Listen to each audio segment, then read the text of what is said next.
All right, class, welcome. Nice to see you. I'm sorry that I couldn't be with you today. I'm at a conference in Missouri, but I still wanted to make sure that we get a chance to go over this material. Now, when I get back, we'll do a Q&A, and you can follow up on any questions that you have. This lesson's actually a two-parter, so we're doing the first part right now, second part when I get back next week. Now, you can have a hymn and a prayer on your own if you want to. I have just a reminder that you still have an extra credit opportunity. You can go to the Interfaith and Faith-Based Universities conference that's still going on today, or if you watch this earlier, it's the 17th and 18th. You just attend one session and then upload your notes to Learning Suite for 5 points extra credit. There's also, if you're watching this a little early, a lecture on Wednesday night that you can attend as well with Rabbi Shai Held, who's a great person and a wonderful guy, and we're grateful to have him here on campus. So keep that in mind. Now, our lecture today is about the coming forth of the Book of Mormon. So, last time we talked about Joseph Smith's first vision. It's 3 years after the first vision that he has his second spiritual experience, where the Angel Moroni appears to him and leads him to the gold plates. So, a couple of questions to consider here. First, why is it important to consider historical events and individuals in their proper context? When we look at an event like this, we've got to make sure that we're looking at it through the proper eyes and not always using the way we see things to assume that's the way that they saw things almost 200 years ago. Second question, what role did folk magic and seer stones play in the early period of the Restoration? In recent years, this has gotten a lot of attention. We're just going to go through a little bit about what we know and what we don't know about Joseph Smith's use of seer stones. And finally, do we believe the prophets are infallible? When we talk about Book of Mormon translation, this is where Joseph Smith makes one of the greatest mistakes of his prophetic career. How does that fit into our view of prophets and infallibility? So we always center everything that we talk about in the Restoration Proclamation. And in the Restoration Proclamation in paragraph 5, the first presidency and the 12, just simply testify that Joseph Smith was given the gift and power of God to translate an ancient record, the Book of Mormon, another testament of Jesus Christ. What we're going to spend the next 2 lessons focusing on is exactly what that means, what translation actually was, and what we know and what we don't know about it. So let's do a big picture view of everything first. If we're talking about Book of Mormon translation, the events happen during the beginnings period, but most of the witnesses actually don't write down what they saw until the Church in the West period. So there is a little bit of a distance here. Now, let's do a big picture, okay? It's 1823 when the Angel Moroni appears to Joseph Smith and explains what his mission is going to be in particular. He's going to locate these plates, but he's not given the plates right then, and we'll talk about the reason why. In fact, he doesn't get the plates until 1827, 4 years later. And as he gets the plates, he's not able to begin translating until a few months of study and preparation. So there's 2 phases of translation. One happens from April to June of 1828. That's when Joseph Smith and Martin Harris begin translation, producing approximately 116 manuscript pages. Might be more, might be less. We'll talk about it when we get there. They keep going until July of 1828 when Joseph Smith learns that Martin Harris has lost the manuscript of the Book of Mormon. And we'll talk about that as well. So after this, there's nearly a year where almost no translation takes place as far as we can tell. And then the second phase begins here with Oliver Cowdery. In April 1829, a young man named Oliver Cowdery appeared at Joseph Smith's home. Joseph Smith and Oliver Cowdery began translating the Book of Mormon, and almost the entire Book of Mormon, as we know it, is translated from April to June of 1829. There's documentary evidence that supports this. This is the story that everybody related. This is what the witnesses of the Book of Mormon say. There are even 2 phases of the second phase of translation, which is they start in Harmony, Pennsylvania, but they finish in Fayette, New York, in the home of the Whitmer family. And we'll talk about that primarily next time. Then in 1830, the Book of Mormon is published and the church is organized. Now, again, the reason why we keep the Church in the West on here is because it's during this time period, from 1847 to 1890, that most of the participants in the translation process of the Book of Mormon, and by that I mean Emma Smith, Oliver Cowdery, Martin Harris, David Whitmer, John Whitmer, most of the people who are involved share their experiences about what happened. And so as historians, we're going to say, that's a little late. There are early ones. Oliver Cowdery wrote a letter a month after they had the experience with the angel where the witnesses saw the angel in the plates. But most witnesses don't write things down until they realize they're getting along in years and they need to share what they have to say. Or others, like Emma Smith, were interviewed by people who knew that they were approaching the end of their lives and wanted to make sure that they understood their witness of the Book of Mormon. So, keeping that in mind, let's dive into the story here. And again, next time when we meet, we'll have a chance to do questions and to share your insights. But for now, we'll just go through some of the source material. First thing, before we dive into this, we need to sort of gain a historical mind frame that I think is really useful. This comes from a great historian. His name was David Lowenthal. David Lowenthal wrote a book called The Past is a Foreign Country, and that whole phrase is what I want you to remember. Here's an excerpt from what he had to say. He said, "The past is a foreign country. The past remains integral to us all, individually and collectively. We must concede the ancients their place. But the past is not simply back there in a separate and foreign country. It is assimilated in ourselves and resurrected in an ever-changing present." So keep that phrase in mind. The past is a foreign country. Now, most of you have probably visited a country other than the one that you grew up in. Some of you might be living in a foreign country right now if you're not American by birth. And that's okay. Whenever we visit a new country, we need to do the mental work to make sure that we understand what their culture is like and what the norm is for them. And all Professor Lowenthal was stressing is that the past is a foreign country. That even if we're talking about the United States, if it's the United States 200 years ago, there's going to be some things that are really different, and we need to kind of treat it like we're viewing an entirely different culture. So when we contextualize, we refer to the moods, attitudes, and conditions that exist at a certain time. Contextualizing allows the setting for the event that occurs, the elements, conditions, and characteristics of a specific time to have impact on why it was relevant. What's happening at the time, or what was normal to them, is something that we've got to consider, because some things might seem strange to us, but the question isn't, are they strange to us? The question is, were they strange to the people in the time? And the truth is, there are some elements of Joseph Smith's culture that he existed in that seem pretty strange to us today. Now, Joseph Smith in his own histories tries to bridge the gap for people that might not be familiar with this. You may have noticed in your reading that he talks about the period after the first vision by mentioning that he mingled with all kinds of society, that he frequently fell into many foolish errors, and displayed the weakness of youth and the foibles of human nature. He categorizes his own weakness by saying, "I was guilty of levity, I associated with jovial company, not consistent with the character which ought to be maintained by one who was called of God, as I had been." But he also adds, "But this will not seem strange to anyone who recollects my youth and is acquainted with my native cheery temperament." So he's not guilty of any malignant sins, but he does say he was a little jovial and that he has a cheery temperament. But it's clear as he talks further that the thing that he's talking about is his affiliation with folk magic and seer stones, treasure seeking, which was part of the culture that Joseph Smith grew up in. Just to kind of contextualize this, Joseph Smith grew up in a community that believed God could interact with individuals through miraculous means and objects. Now, we still believe this to a certain degree today, but this was seen as more commonplace and normal in Joseph Smith's time than it was in ours.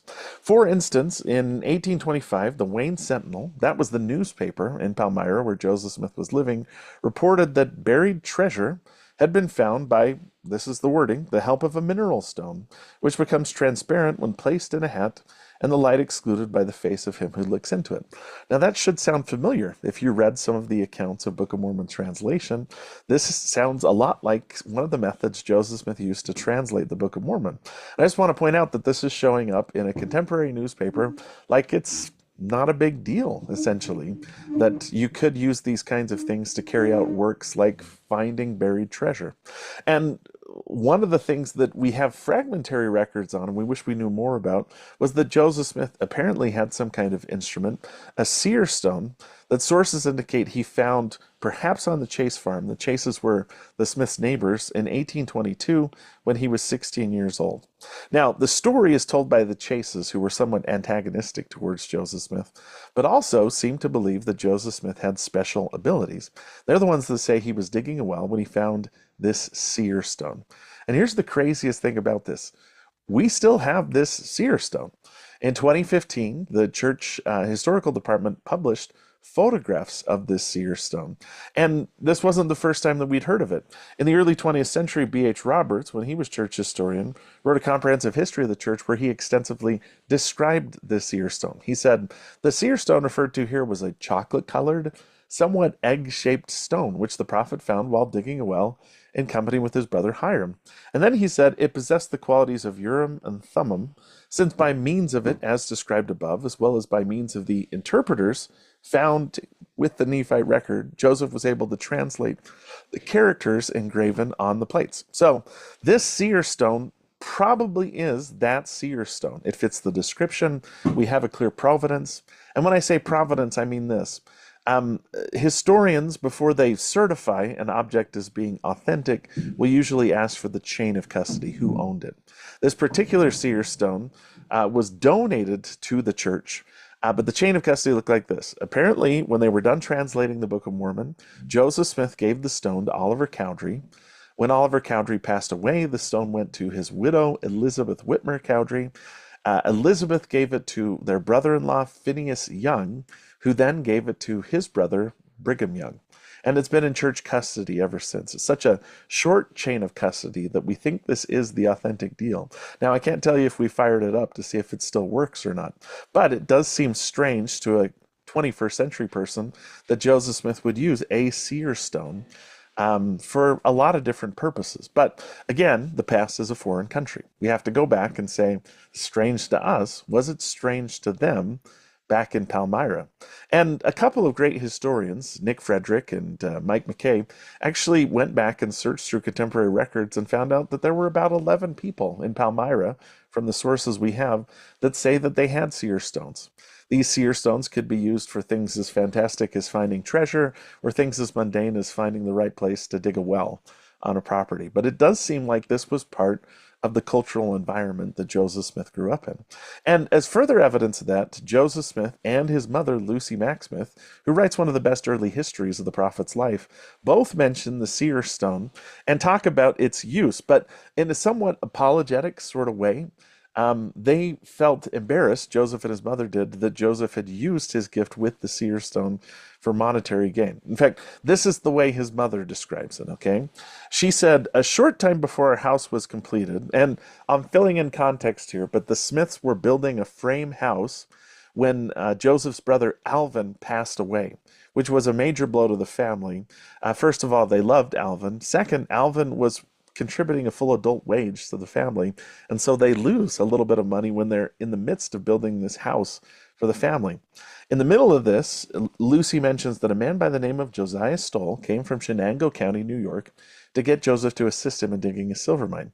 He came for Joseph, having heard that he was in possession of certain means by which he could discern things that could not be seen by the natural eye. Joseph endeavored to divert him from his vain project, but he was inflexible, and offered high wages to such as would dig for him, and was still very anxious to have Joseph work for him. Consequently, he returned with the old gentleman, besides several others who were picked up in the neighborhood, and commenced digging. After laboring about a month without success, Joseph prevailed on his employer to cease his operations. It was from this circumstance, namely, his having worked a month at digging for a silver mine, that the very prevalent story arose of him having been a money digger. Now, I'm going to point out a couple things that will be important to our story later on. He returns with the old gentleman, meaning Josiah Stoll, to Pennsylvania and New York, right on the Pennsylvania-New York border. Stoll lives in Nineveh, New York, but Joseph stays in that area because it wasn't that easy to travel back and forth, and stays on as a laborer even after they stop searching for the mine. In fact, during his time here, he stays with a family called the Hale family, and they had a daughter, you guessed it, named Emma, and Joseph starts to date her. That may have been another reason why he decided to stay in the area. The other thing that I'll point out here is that several others from the neighborhood were picked up to participate as well, and these are going to be some of the antagonists that later on try to steal the plates from Joseph Smith because they think that they're still obligated, or Joseph is still obligated to share anything that he finds, because they made this promise to each other that if they found anything with Josiah Stoll, they would share an equal profit in it.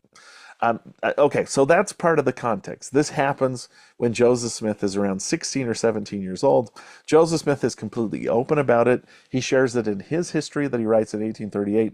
In 1838, he does a Q&A in the Elders Journal and is asked the question directly, was not Joseph Smith a money digger? His answer, yes, but it was never a very profitable job for him as he only got $14 a month for it. Now, as Lucy Mack and Joseph mentioned, after about a month they give up on finding the silver mine. And contemporary evidence backs up the version of events that they share here. For instance, Stoll's investors apparently were really upset that they didn't find anything and then they gave up, so they took Stoll to court to recoup their investment.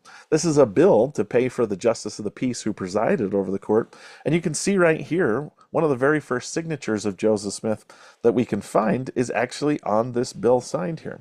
Now, the events of this trial, the records of it are fragmentary, but we have a couple that indicate that Joseph Smith was brought to the stand and asked directly if he had a seer stone and if he could use it for miraculous purposes. Apparently, Joseph Smith took the stand and under oath testified that he had a certain stone, which he occasionally looked at to determine where hidden treasures in the bowels of the earth were. But Joseph also added he did not solicit this business of this kind and had always rather declined having anything to do with this business. So this lines up with the way Lucy Mack Smith and Joseph tell the story, which is he didn't like to use a spiritual gift for monetary gain. But with Alvin's death and the construction of their house, they were sort of desperate, and so they agreed to make this exception, even though they gave up on it shortly after. Now, another weird facet of this story is that even though they don't find the silver mine, one person that comes away from these events completely convinced that Joseph Smith has spiritual gifts is Josiah Stoll.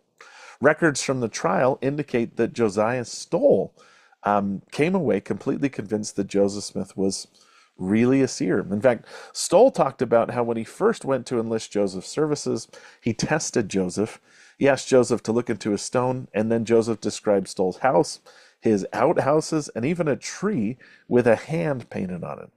And when Stoll took the stand himself, he was asked if he believed Joseph could use the stone to see things unseeable, like 50 feet below the ground. Stoll replied, "Do I believe it? No, it's not a matter of belief. I positively know it to be true." Now, Stoll's actions, employing Joseph and following the prophet faithfully throughout his life, seem to line up with this statement. In fact, the informal trial notes that we have access to include Joseph Smith Jr. saying that when he had the seer stone, time, place, and distance were removed, and that intervening obstacles were removed, and he possessed one of the attributes of deity, an all-seeing eye. So again, the contemporary documents, even the ones that weren't made by people that later converted to the church, do back up Joseph Smith and Lucy Mack Smith's story. Now, contemporary to this, Joseph Smith is also meeting with the Angel Moroni.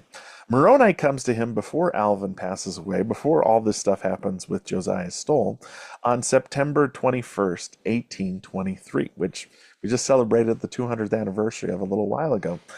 Joseph Smith, in his 1832 history, remember this is his earliest history, talked about an angel appearing to him and said that the angel informed him that there were plates of gold on which were engravings done by Moroni and his fathers, the servants of the living God. Now, apparently, it was during this time, and this is where the money digging story comes into play, that Joseph's family was so desperate for money, they're trying to move out of the cabin. You can see right here into a nice frame house that's still there on the Smith property. That may have been the reason why the angel rebuked Joseph Smith and told him that he couldn't have the plates because he was seeking treasure for monetary gain and for fame. Joseph Smith, in his history, relates that when he first went to the hill, he was chastened for these exact reasons. And as part of that process, Joseph Smith instead was instructed to go to the hill once a year and meet with the angel, where he received, in his own words, intelligence and instruction. In fact, there's other people in the family that support this story. Lucy Mack Smith said that in 1826, this is the year before Joseph gets the plates, Joseph came home really late from his yearly meeting with the Angel Moroni. In fact, Joseph's father was really concerned and worried that something had happened to him. He found him and said, "Joseph, why have you stayed so late? Has anything happened to you? We've been in distress about you these 3 hours." He said after Joseph recovered, he said, "Father, I've had the severest chastisement that I've ever had in my life." And Joseph's dad got a little upset Lucy Mack says, Joseph smiled to see his father so hasty and indignant. Father, he said, it was the angel of the Lord. So his dad thought somebody in town was giving him a hard time. Then he found out it was the angel. I guess that's okay. He says, I've been negligent, and that the time has now come when the record should be brought forth, and that I must be up and doing, that I must set myself about the things which God has commanded me to do. Now, that's one story that comes from it. There are other people, contemporaries, that share the story. For instance, Joseph Knight wasn't there, but he shares an interesting story about the 1826 visit as well, again, the year before Joseph comes. He said, before September came, his oldest brother died. He was disappointed, did not know what to do. He's mixing up the timeline a little bit because Alvin actually dies in 1823. Joseph Knight comes into the picture later on. He's someone that Joseph meets when he goes down to New York and Pennsylvania. But this is the interesting part of the story. Apparently, Joseph Smith goes to the hill in 1826, and the angel says he'll give him the plates the next year if he brings the right person. When Joseph asked who was the right person, the angel said, you will know. Then, he said, Joseph looked into his glass, which is probably a reference to the seer stone, and saw Emma Hale, daughter of old Mr. Hale of Pennsylvania, a girl that he had seen before, for he had been down there before with me. Now, again, how great would this be to have an angel tell you if you bring the right person next year, I'll give you the plates, and it's revealed to you that that's the person that you're dating. That's pretty ideal. And the next year, September 22nd, 1827, Joseph Smith does go to the hill with Emma Smith to retrieve the plates. Emma waited at the bottom of the hill in Joseph Knight's wagon. She was like the getaway driver, and Joseph went up and obtained the plates. Now, Joseph comes down off the hill and has the plates. He has a bad feeling that something's going to happen, so he tells Emma to take the wagon and get out of there as fast as she can, and he goes and hides the plates in a hollowed out log nearby. Now, Joseph kind of glosses over some of this in his history by stating, no sooner was it known that I had the plates than the most strenuous exertions were used to get them from me. And he is really underselling the point here, to be bluntly honest with you. Some serious stuff happened to try and get the plates from him. For instance, a couple days after the 22nd, he goes back to that hollowed out log to find the plates, and on his way traveling to his parents' house, which is a mile or two distant, he gets ambushed 3 different times by people that are trying to take the plates. Now, again, just to show how different this cultural environment was, you might ask yourself, well, how did they know where he was on a random night when he went to the woods to get the plates? Well, Lucy Mack, Joseph's mother, says that the men that ambushed him had hired a guy with a different seer stone, someone from 60 miles away, to find out where Joseph Smith was. So there's good seer stones and bad seer stones. There's all kinds of crazy stuff happening. And by the way, she doesn't mention the names of the people, but we're pretty sure that it was the Chase family. Remember the Chases? Joseph finds a seer stone on their farm, and some of these Chase brothers, particularly Samuel and Willard Chase, had gone with Joseph Smith to Pennsylvania seeking that silver mine, and now felt that because they were his partners back then, they deserved a cut in the gold plates. Joseph Smith wasn't interested in using the gold plates for monetary gain, but these guys thought that they deserved to get something. So, for a couple months, Joseph Smith has the plates in Palmyra, but eventually there's so much going on. People are breaking into the house. People are continually trying to steal the plates that Joseph decides he needs to leave and go to Pennsylvania. And that leads us into the first phase of Book of Mormon translation, which we're going to center around one question in particular. The question is, do we believe the prophets are infallible? So at this point, if you have your scriptures, you might want to turn to section 3 of the Doctrine and Covenants. This is the section that deals with the lost manuscript of the Book of Mormon. Now, let's contextualize this story properly. And again, a lot of this is just understanding the timeline and how it works. So, Joseph Smith gets the plates in September of 1827. That's when he goes to the hill. That's when he gets ambushed by people. He brings the plates back to his house. And then September, October, November, and December, he's staying at his parents' house in Palmyra. Now, during this time is when the most strenuous exertions were used to get the plates from him, probably by the Chase family, who believe that they have a right to money because of the gold plates. Eventually, Joseph Smith becomes convinced that he can't translate in Palmyra because there's too many people that are trying to steal the plates. So he moves back to Emma's hometown and reconciles with Emma's family. You remember, and you probably read this in Saints, that Joseph and Emma eloped, essentially, because Emma's father didn't approve of their union. They go back to Harmony, Pennsylvania, where Emma's father forgives them, receives them back into his farm, and even gives them a little home that Emma's brother had been living in with his wife until he moved, where they can stay. And this is where most of the translation of the Book of Mormon is going to take place. Not in Harmony, or not in Palmyra, where Joseph's family is, but in Harmony, where Emma's family lives. So while they're in Harmony, Pennsylvania, they start the first phase of translation. And it appears that the earliest scribe of the Book of Mormon was probably Emma Smith. But sometime during the winter, Martin Harris becomes involved too. Martin Harris, you'll remember, is a farmer that works with Joseph Smith. Joseph Smith was a hired hand on his farm. They developed a relationship. Joseph Smith confided in him about the plates, and Martin said he wanted to help. So Martin's traveling down to Palmyra and acts as the primary scribe while Joseph Smith translates what he's later going to call the Book of Lehi. They continue translating up until June of 1828, and that's when they stop because Emma Smith is going to give birth to her first child, and Joseph Smith has to take care of her. Knowing there was a natural stopping point, Martin Harris asked if he could take the manuscript that they'd completed back to Palmyra, because apparently his wife was putting pressure on him to prove that what he was doing was actually legitimate. Joseph Smith is really hesitant about this. He asks the Lord 3 times. The Lord says no 2 times. Third time says, yes, I'll show you a source on that. But he takes the manuscript back to Palmyra, and unfortunately, that's where the manuscript is lost. Joseph Smith then is rebuked and loses the plates and the gift to translate, and is kind of put in timeout until September of 1828, when the plates and the interpreters are returned to Joseph Smith.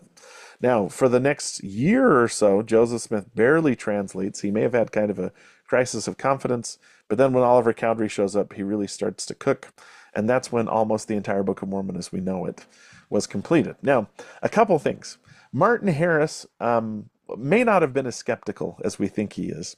In fact, there's some historians that theorize that when Martin took the characters from the plates, he was trying to see if there were any scholars that could translate the characters that were on them. Now, what did the characters look like? We don't know. We think that this document might represent authentic characters from the Book of Mormon. This isn't the document that Martin Harris took to visit Charles Anthon in New York City. This one probably was produced during the summer of 1829, because can you see up here where it says characters? That is John Whitmer's handwriting, and he doesn't come into the story until then. But John Whitmer was one of the 8 witnesses of the Book of Mormon, and the 8 witnesses said they were able to see the plates and handle the plates and even look at the characters. And so we think John Whitmer was probably allowed to copy characters directly off the plates. That's a prominent theory about where this document comes from. And by the way, it says down here, Community of Christ Library, Independence, Missouri. This actually is in Salt Lake now. It was part of the artifact sale. When the Kirtland Temple was sold to the church, a whole bunch of artifacts were too. This was on display in the church museum a little while ago. Now, Martin Harris visits actually 3 scholars, 1 in Albany, 2 in New York. His final visit is with Charles Anthon. And Charles Anthon, in later years, said he told Martin Harris it was a fake. Martin Harris insisted that Charles Anthon told him it was legitimate, but that the angel, that he didn't believe in angels. Again, we don't know which one was telling the truth, but one thing that's indisputable is that Martin Harris comes back from his trip all in, convinced that this is the real deal and excited and enthusiastic to help, and he becomes Joseph's primary scribe during the winter of 1828. Now, as the winter draws to a close and spring and summer come on, they know that they're going to stop because Emma Smith is going to give birth to their first child. So Martin Harris asks if he can take the manuscript back. This is the way Joseph Smith describes it in his earliest history. He says, 3 times, therefore, I inquired of the Lord, and the Lord said unto me, he must not take them. And I spoke unto him, meaning Martin, the word of the Lord, and he said, inquire again. And I inquired again, and also the 3rd time. And the Lord said unto me, let him go with them, only he shall covenant with me, that he will not show them to only but 4 persons. One of whom we believe was Lucy Harris, Martin's wife, and also a couple other close family members. So he's not supposed to broadcast this, but he can show it to certain family members. It says this, he covenanted with the Lord that he would do according to the word of the Lord. Therefore he took them and took his journey unto his friends in Palmyra, Wayne County, state of New York. And then Joseph adds, he broke the covenant which he made before the Lord, and the Lord suffered the writing to fall into the hands of wicked men. Now, let's put some context here. Palmyra and Harmony are not close to each other. So Joseph is living and translating down here in Emma's hometown, which is right on the New York-Pennsylvania border. Palmyra is all the way up here by the Finger Lakes and Lake Ontario. It's still about a 3-hour drive by car to get from these two locations. It was at least a week to travel between the two. So it was kind of a leap of faith to let Martin take the manuscript because he's going to be gone for at least a few weeks. But Joseph knew how important Martin's support had been. Martin was a much older man than him, and Joseph Smith felt like he owed him something because he believed in him and trusted him. Like I mentioned earlier, they were already going to take a break too because Emma was going to give birth to their first child. Now, unfortunately, if you go to Harmony today, you can see sort of the remnants of this story. For instance, there's a cemetery about 100 yards away from the home that Joseph and Emma were living in. In this cemetery, there's a tiny little headstone that had fallen over. The Smith family came and propped it up again, put it into a proper granite marker. If you look closely at it, it says, in memory of an infant son of Joseph and Emma Smith, June the 18th, 1828. That is right in the middle of this whole episode where Martin took the manuscript back to Palmyra. Emma loses the baby, and according to Lucy Mack Smith, Emma almost dies too. Joseph stays at her bedside for 2 weeks, taking care of her, and finally, it's at Emma's urging, it's at her request, that he travels to Palmyra to find out what's happened to the manuscript, because they haven't heard a thing from Martin. Now, when they get there, the famous story happens where Joseph sends his brother to find out where Martin is. Martin comes the next day. Martin walks back and forth in front of the Smith home, apparently wringing his hands and wiping his face until he finally comes in. There's a few awkward moments where the Smiths even feed Martin breakfast to try and cheer him up until Martin bursts into tears and tells them that he's lost the manuscript. Joseph Smith is beside himself because of this, saying he's lost his soul because of what happened. And after a few days of trying in vain to find the manuscript, Joseph has to go back to Harmony. Now, that's where section 3 was received. Joseph Smith relates this. Immediately after my return home to Harmony, I was walking out a little distance, when behold, the former heavenly messenger appeared, and handed to me the Urim and Thummim again. For it had been taken from me in consequence of my having wearied the Lord, and asking for the privilege of letting Martin Harris take the writings which he had lost by transgression. And I inquired of the Lord through them, and obtained the following revelation, section 3. So in section 3, if you're looking at it right now, you're going to note that this section, which chronologically is the earliest section of the Doctrine and Covenants. D&C 2 technically was given earlier, but it's written down later in 1838. Section 1 is the introduction, it's written later. So the Doctrine and Covenants actually opens with a rebuke of the founding prophet of the Restoration, of Joseph Smith, for being foolish and allowing Martin to take the plates. So it's not good. Martin is rebuked. Joseph is rebuked. Joseph is told, if you're looking at the text, that he could fall and another might be called and appointed in his place. But the Lord also says that he'll forgive him. Now, section 3 just acknowledges that the writings are lost, doesn't say anything about where they went or what happened. To find out that, you have to turn to section 10. Section 10 was given to Joseph Smith. We're not exactly sure when, probably the next summer after he's translating the Book of Mormon. And Joseph Smith, at this point in time, inquired about what happened to the record. Excuse me for just a second. Come here, Stormy. My dog wants to join us. Say hi, Stormy. Okay. Stormy insists on always being near me at all times. I accidentally left her upstairs. Class, I apologize for the interruption. But she's a good companion, and she's very knowledgeable when it comes to church history. Right, Stormy? She didn't even bark. Okay. So in Doctrine and Covenants 10, the Lord does reveal what actually happened to the manuscript itself, and why the Lord didn't have them just go back and retranslate, which is a major question that always gets asked, is, well, if they lost the manuscript, just go back and retranslate it. What the Lord explained in section 10 was that they were to not retranslate because the people that took the manuscript, their plan was to actually publish it and then claim that Joseph Smith had stolen it from them. Now, this might sound like a crazy plan, but it's actually the same playbook that people use with the Spalding manuscript, which people claim that Joseph Smith stole a manuscript from Solomon Spalding, and that becomes the Book of Mormon. And later on, with as late as the 1980s with Mark Hoffman, he's producing forgeries and then claiming that Joseph Smith plagiarized them from them. So instead of translating the original document that they do, he says he's prepared an alternate document, the small plates of Nephi, and that they should translate that. Now, again, this whole episode raises some major questions, chiefly among them questions about the foreknowledge of God. So if God had a backup plan in place, did he know they were going to lose the manuscript? And if he knew they were going to lose the manuscript, why did he let them take the manuscript? Well, as I showed you, Joseph Smith said he told them 2 times not to do this, but they insisted. And it might illustrate that sometimes if we're just dead set on doing something, even if it's wrong, God allows us to make mistakes. Here's how one apostle, the late Neal A. Maxwell, commented on this. Elder Maxwell said, "Prophecies foreshadow events without determining the outcome because of a divine foreseeing of outcomes. God foresaw, but did not cause, Martin Harris's loss of certain pages of the translated Book of Mormon. And God made plans to cope with the failure over 1,500 years before it was to occur." So he's dealing with 2 questions here, Elder Maxwell is. One, does divine foreknowledge mean divine causation? And he's basically saying, no, God knew they were going to lose the manuscript, but it's not his fault. He tried to stop them from doing it, but he has to allow us to make mistakes. He has to allow us agency.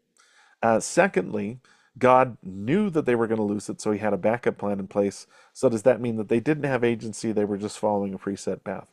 Not necessarily. Again, divine foreknowledge does not mean causation.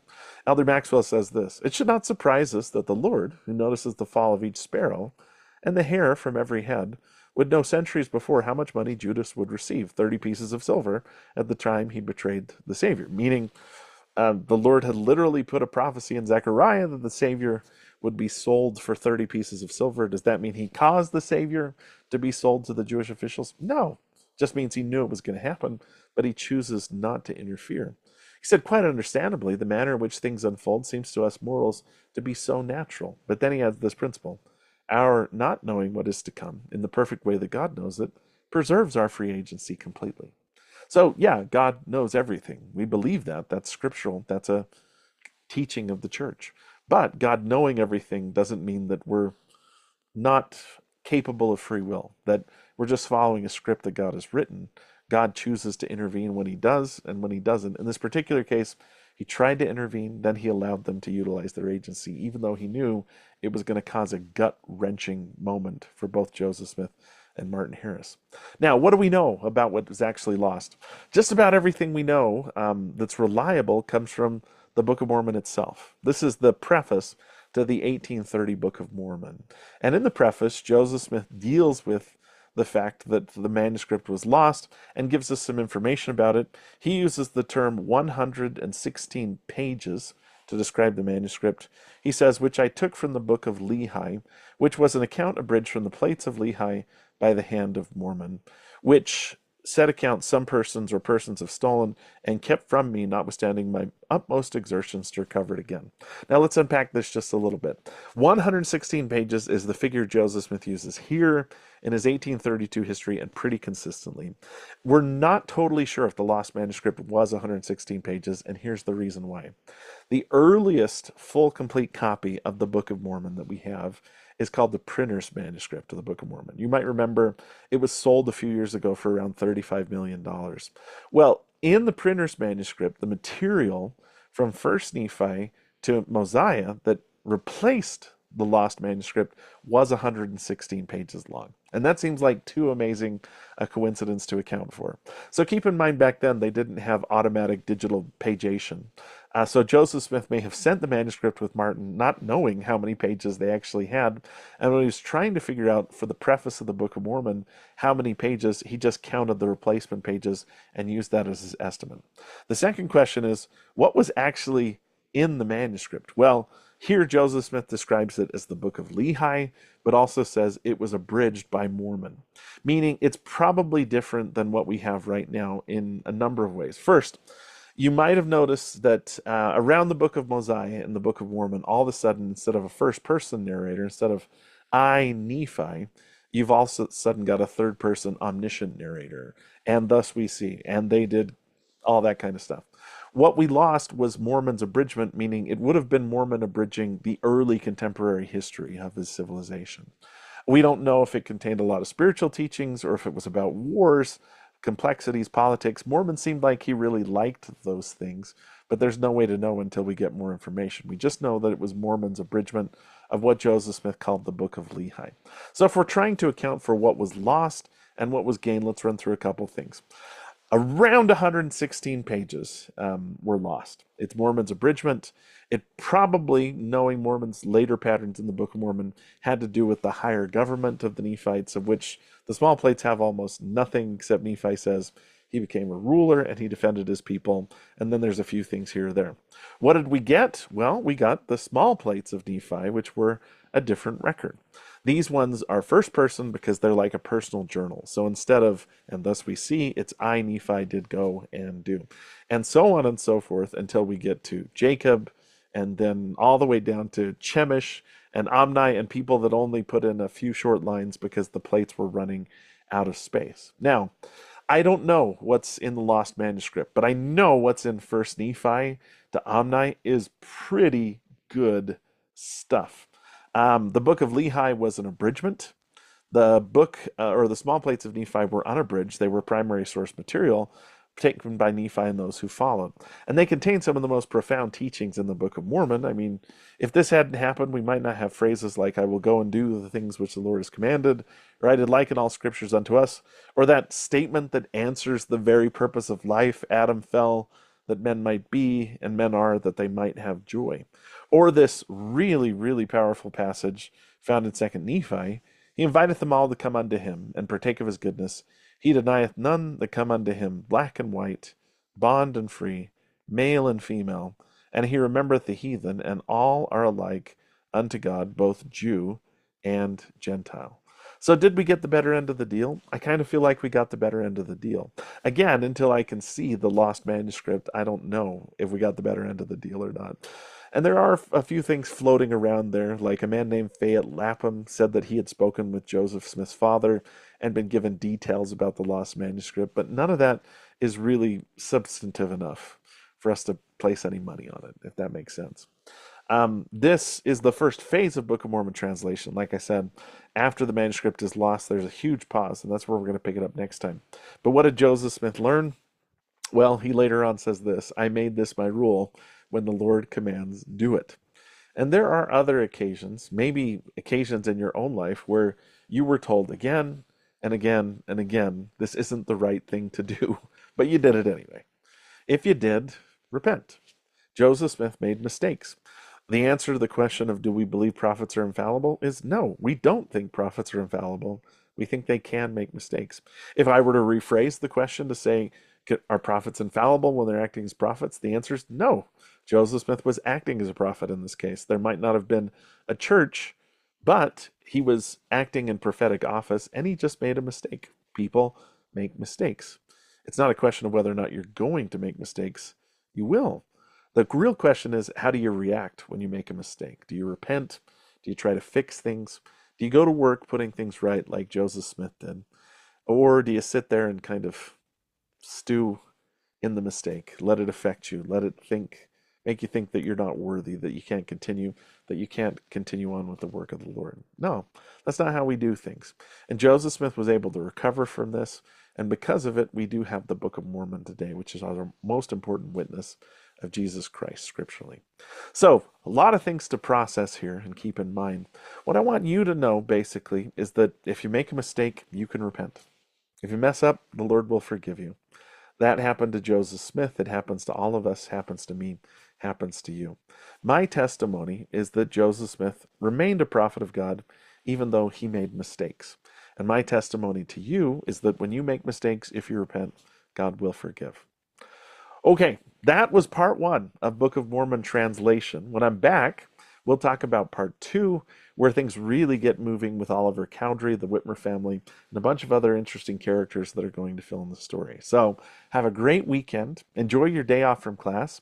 Once you've watched this video, you can count it for your attendance, and I will see you next time. If you have any questions or concerns, I'm still available for email, or grab one of the TAs, or let anybody that's available help you.